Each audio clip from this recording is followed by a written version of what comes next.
Trophy জয়ের celebration নিয়ে কড়া সিদ্ধান্ত বোর্ডের। বেঙ্গালুরুর মতো পদপিষ্ট রুখতে আসছে নয়া নিয়ম।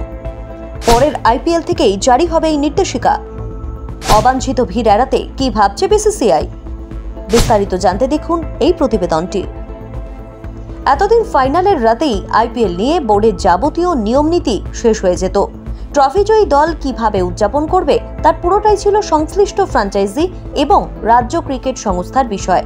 তবে বেঙ্গালুরুর ঘটনার পর এবার বদলে যেতে পারে সেই ছবিটা। আগামী বছর থেকে উদযাপন নিয়েও বিশেষ নির্দেশিকা জারি করা হতে পারে। ট্রফি জয়ের পর কিভাবে উদযাপন হবে তার পরিকল্পনা জানিয়ে রাখতে হবে বোর্ডকে। এছাড়াও বিষয়টি নিয়ে আরও কড়া অবস্থান নিচ্ছে ভারতীয় ক্রিকেট বোর্ড। সম্প্রতি এক সাক্ষাৎকারে বিসিসিআই সচিব দেবজিৎ সাইকিয়া বলেন, কোনো এক সময় বোর্ডকে হস্তক্ষেপ করতেই হবে। আমরা নীরব দর্শক হয়ে থাকতে পারি না। এটা হয়তো আরসিবির ব্যক্তিগত উদযাপন ছিল, কিন্তু ভারতের ক্রিকেটের দায়িত্ব আমাদের হাতে। তাই ভবিষ্যতে যাতে এমন ঘটনা আর না ঘটে তা নিশ্চিত করতে হবে। তিনি আরও জানান, বিসিসিআই এবার আইপিএল জয় উদযাপন নিয়ে আলাদা গাইডলাইন বা নিয়ম আনতে পারে, যাতে ভবিষ্যতে এমন দুঃখজনক ঘটনা আর না ঘটে। এমনিতে আইপিএল জয়ের উদযাপনে কোনো হস্তক্ষেপ করে না বোর্ড। উদযাপন করা হবে কি হবে না, হলেও কিভাবে হবে পুরোটাই ছিল ফ্র্যাঞ্চাইজির বিষয়। সিদ্ধান্ত নিত তারাই। তবে বেঙ্গালুরুতে 11 জনের মৃত্যুর পর সমালোচনার মুখে পড়ছে বোর্ডও। সোশ্যাল মিডিয়ায় প্রশ্ন উঠছে বিসিসিআই এর ভূমিকা নিয়েও। জানিয়ে বোর্ডের একাংশ মনে করছে কোনো ভূমিকা না থাকার পরও ভাবমূর্তি নষ্ট হচ্ছে বোর্ডের।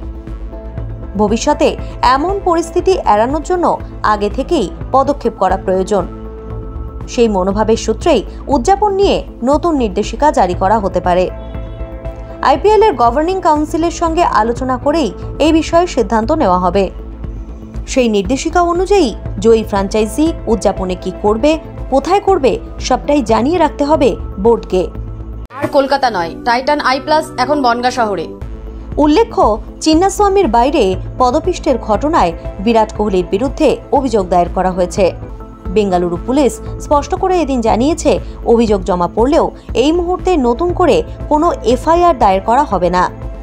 এক সিনিয়র পুলিশ আধিকারিক জানান, এই অভিযোগটি ইতিমধ্যে নথিভুক্ত মামলার আওতায় চলমান তদন্তের অংশ হিসেবে খতিয়ে দেখা হবে। তিনি আরও জানান, বিষয়টি এখনও বিস্তারিত পর্যালোচনার অধীনে রয়েছে। ब्यूरो रिपोर्ट, ई समकालीन।